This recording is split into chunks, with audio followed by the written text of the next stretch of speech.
Bum bum bum bum bum bum bum bum bum bum bum bum. The Peter Dislike Show. Bum bum bum bum bum bum bum. So one of my proudest things about my investment portfolio is that I own 23 different metals on the periodic table. Let's talk about a few notable ones. I have two antique watches containing radium that I found at thrift stores over the years. Titanium can be anodized, and I work with sheets of titanium that I anodize artwork into. Same with niobium. It's a little bit pricier than titanium, but it forms even more beautiful colors. And tantalum is even more beautiful than that, and it's also malleable. Tungsten and rhenium, I own a cube of each. It's a nice paperweight, and you never know if there's anything interesting that may come of it. And then your traditional precious metals, obviously.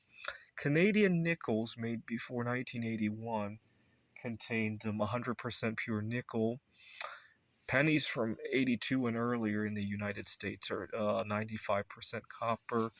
And then after that, they made them out of zinc. Pennies after 1982 are a good source of zinc to use for art. It's a lot cheaper than buying zinc bars, that's for sure. And so I make zinc castings out of that. I have a couple of cadmium ingots.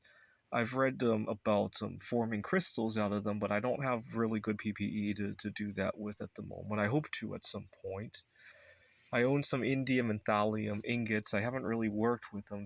Indium's a little bit on the safer side to work with, but still, the fumes could be kind of toxic. Thallium is deadly, so I hope to get PPE to work with them at some point. Fortunately, I have a friend at Phoenix College who said I might be able to use one of their fume hoods over there. Above those, you have aluminum.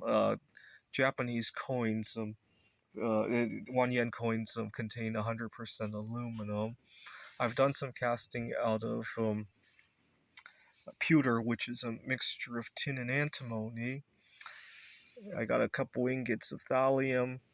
I had a friend who worked at a shooting range, and he would bring home bullets of lead, and I casted it a few times, but the amount of safety that's involved in that is just daunting, so I haven't really done that again. Obviously, my favorite bismuth, I now have almost 4 tons of it, and I also extracted a small amount of polonium from dust. We were living in a basement apartment that had not necessarily high radon levels, but there was a lot of dust accumulation.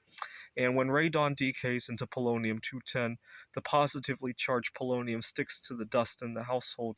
And after some purification, I ended up with a small amount of radioactive sludge, and it made the Geiger counter go into an SOS mode, and it scared the crap out of me.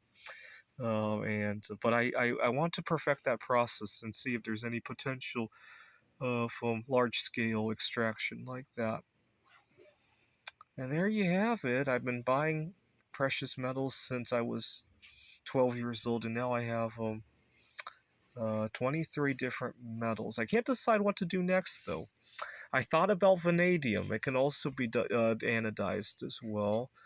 There's zirconium crystals, right? Cubic zirconia. I also thought about gallium's kind of fun, but it's messy, right? Especially in Arizona, you won't be able to keep your creations very easily, right? But you can maybe do alloys of gallium with something, right? Silicone and germanium are kind of cool, but the melting point is way, way too high to work with, right? I guess you could consider carbon an element that I own, right? Because I use a lot of graphite molds for my projects, right? I missed out on a chance to buy iridium one time. It was really low, but there were too many hoops to jump through trying to buy it. It's a very high security issue.